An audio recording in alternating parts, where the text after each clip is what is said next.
Hi and welcome to Valley View Retreat, our wonderful home here in the Sierra de las Nieves mountains in southern Spain. As promised, this week I'm going to talk about converting a chest freezer into a fridge.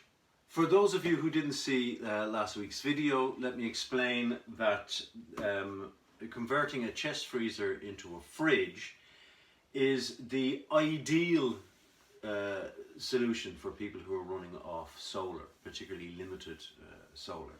And for our tiny house, because people will only be staying here for relatively short periods of time and not throughout the year, rather than invest in a very efficient fridge freezer, and by efficient I mean like a AAA rated fridge freezer, which would stand, you know, as tall as me or a little bit taller, and have way too much space for just two people who are staying here for a few days. We decided to go for something smaller. Now, you would think that the easiest thing to do would be to buy a smaller sized AAA rated fridge freezer, but the reality is that about that size, about 6 feet tall, and you know, a normal household one, is the most efficient size for a fridge freezer. Our one runs at about, when it's running, it runs at about 180 watts.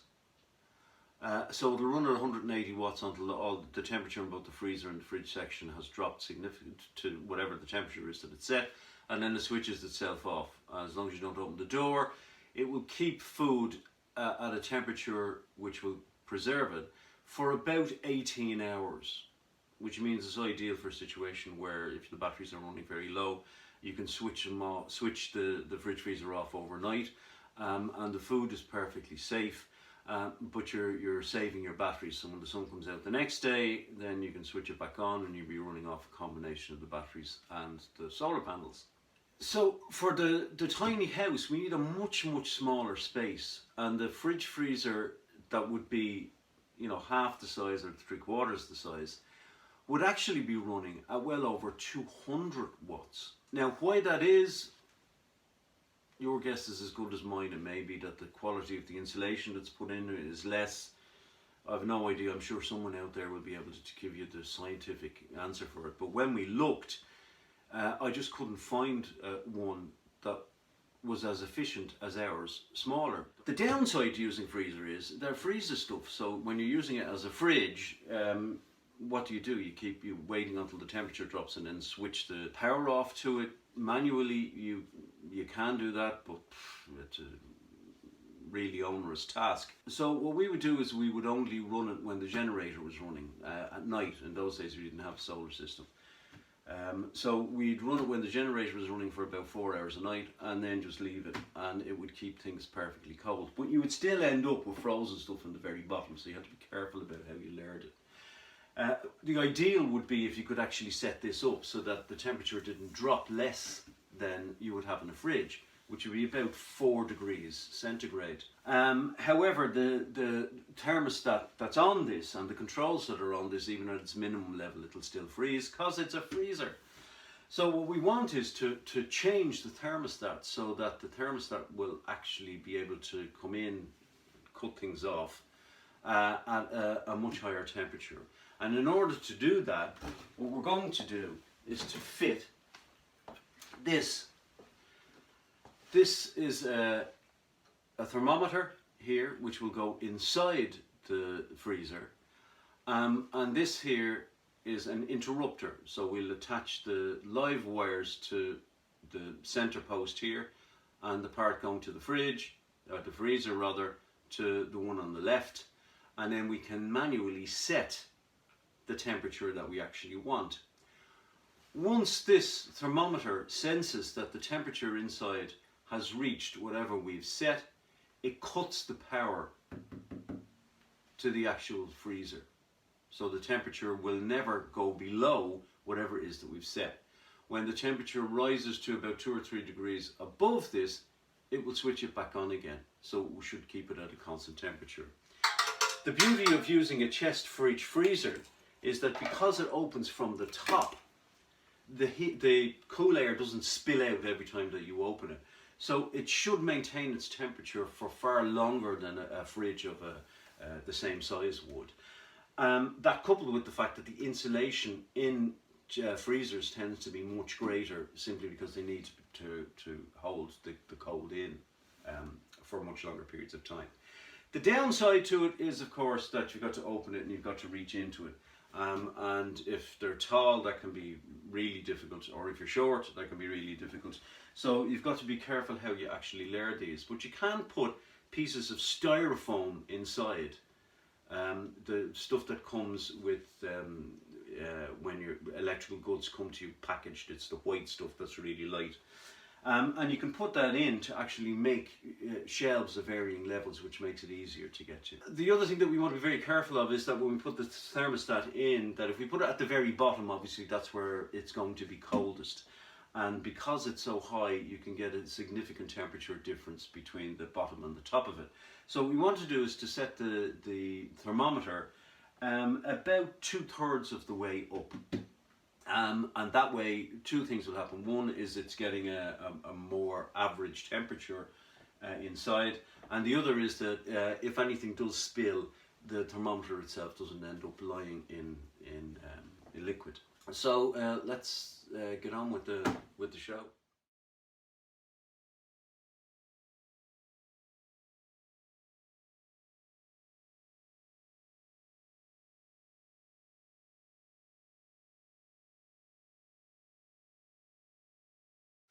Okay, so I found a bit that's approximately the same size as the thermometer, and I'm going to drill from the inside out at the back so that we can keep the wires out of sight.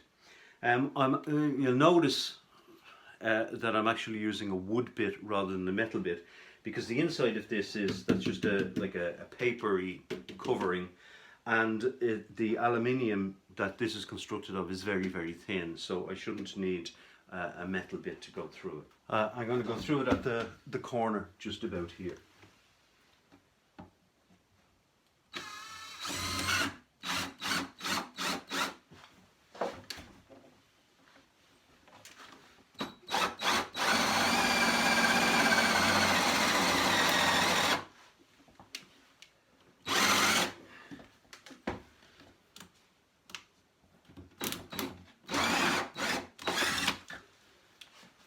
Okay, and if you look at the back,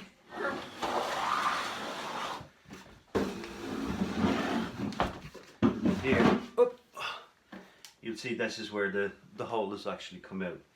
So the next thing I need to do is to take the thermostat part of this. There you go. Take the thermostat, this part here, and insert it through that hole.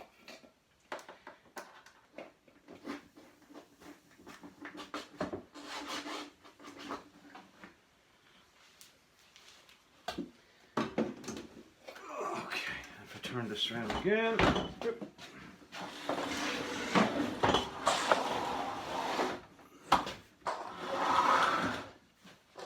You can see that the thermostat, the thermometer, is here. So just feed that through.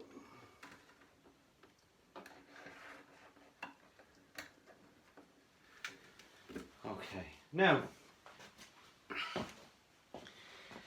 in order to keep this out of the way and make sure that it doesn't get caught with everything that goes in and out, I'm going to fold it over into the corner here.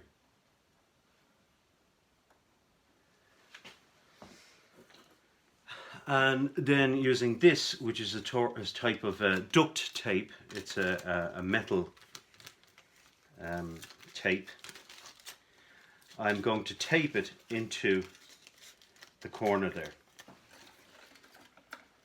It's at a level that will allow it to get a sort of an average temperature for the freezer.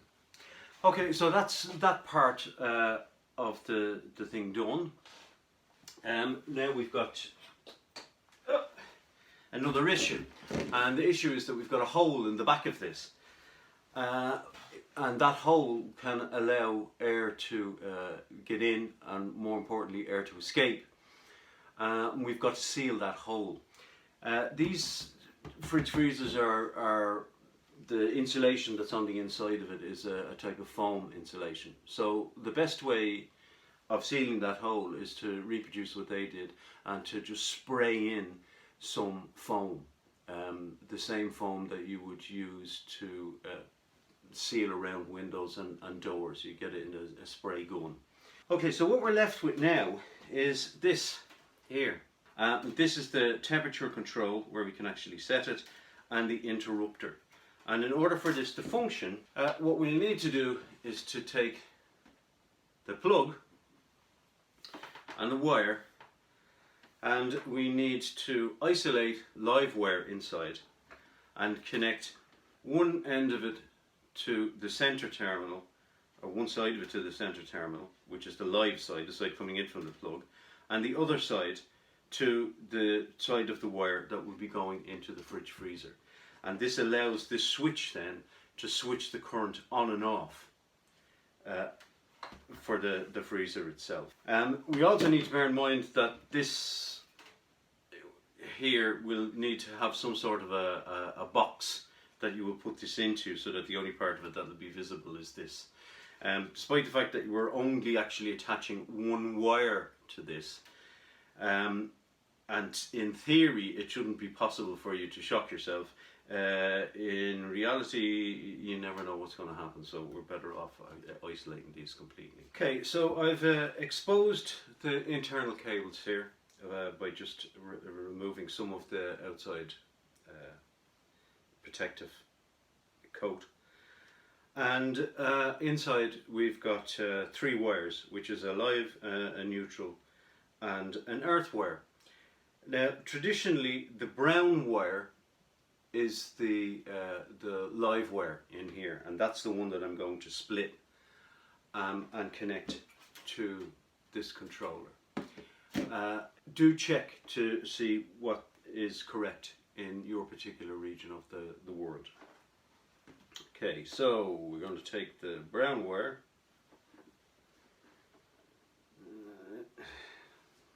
we're going to have to open this a little bit more. So we've exposed the brown wire here, and the next thing we're going to do is split that.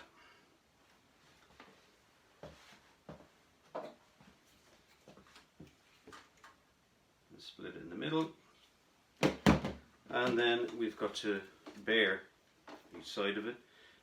This is a wire strippers. Don't have enough exposed still. And we've got the 2 split, which with this particular one, and you're going to have to check depending on which one you can get these as digital or manual. Obviously the digital one uses a very, very small amount of current. This one is not digital and is using very, very little. So the incoming, which is this one here, the one that's closest to the plug, goes on the center.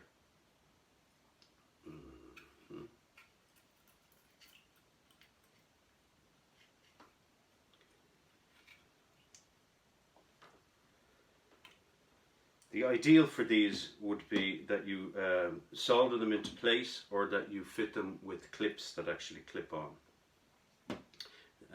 This is just for demonstration purposes. That one goes on the one on the left, which that isn't, that's the right. So on the left, just in here. Make sure that there are no wires running from one side to the other.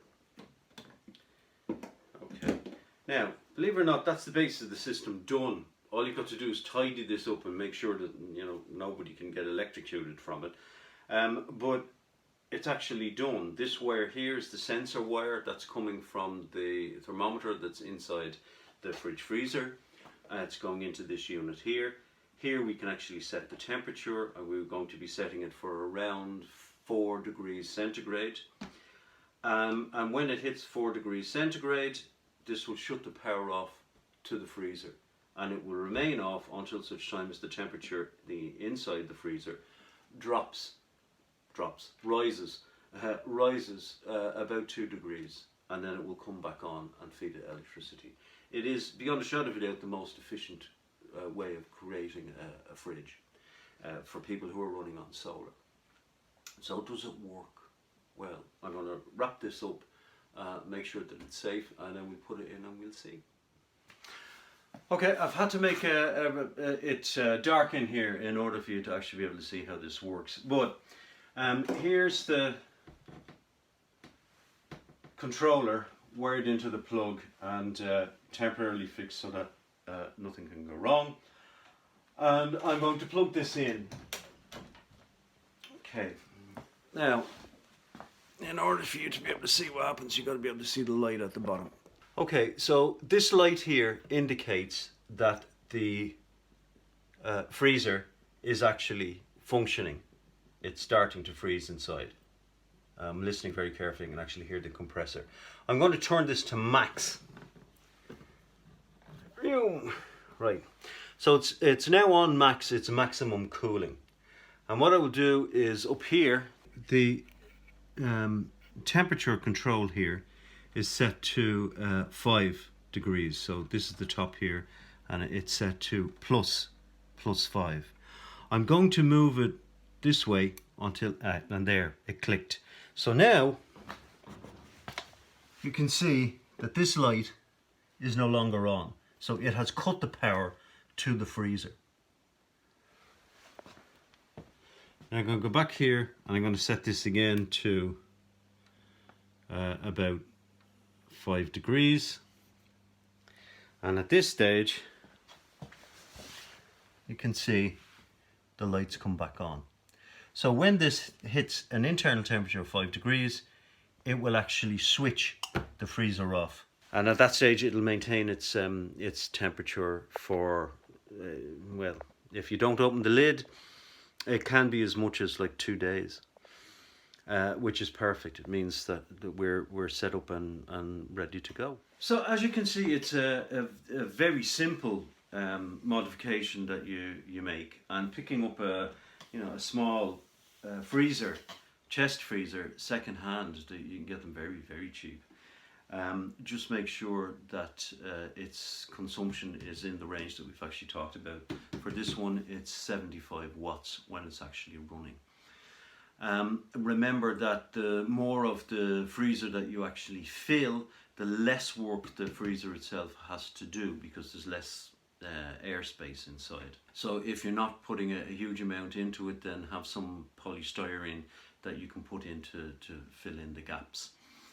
And just be careful with the wiring and make it tidy. I'll be making this a lot tidier than it is now. The other thing to bear in mind with the freezer, if you're using it and running it off solar, is that freezers, like fridges, have a compressor inside, and that compressor, to get to the point where it's actually functioning, will take a massive draw for a millisecond. So if you're working off a very small or relatively small inverter, this may not actually work for you. The draw can be as much as 2 kilowatts for a millisecond. And although it's a very, very short period of time, the inverter has to be capable of actually handling that. So you would need at least a 2 kilowatt inverter for this system to work. As I say, once the compressor is started up, then it settles down to its 75 watts. And I've tested this one, and literally it is 75 watts or less that it's actually running. I hope you found this video of some interest, and if you can make use of it, great. If you do, let me know, and if you have any questions, let me know. So the tiny house is nearly ready for its first occupants. So people coming for off-grid experience courses, or guitar courses, or doing some cycling in the national park, or walking in the national park, or coming from Kill Your Cravings courses, which I'll talk to you a little bit later on, or just coming to enjoy the wonderful views and fantastic amenities that we have here. Thank you so much, those of you who have subscribed, and if you haven't subscribed, please do so now. It really helps us. Next week, well, I'm getting some work done outside on the tiny house, so you can have a look at that. In terms of the landscaping, getting the outside finished. Okay, listen, have a fabulous week, and I'll catch you next time. Take care. Bye bye.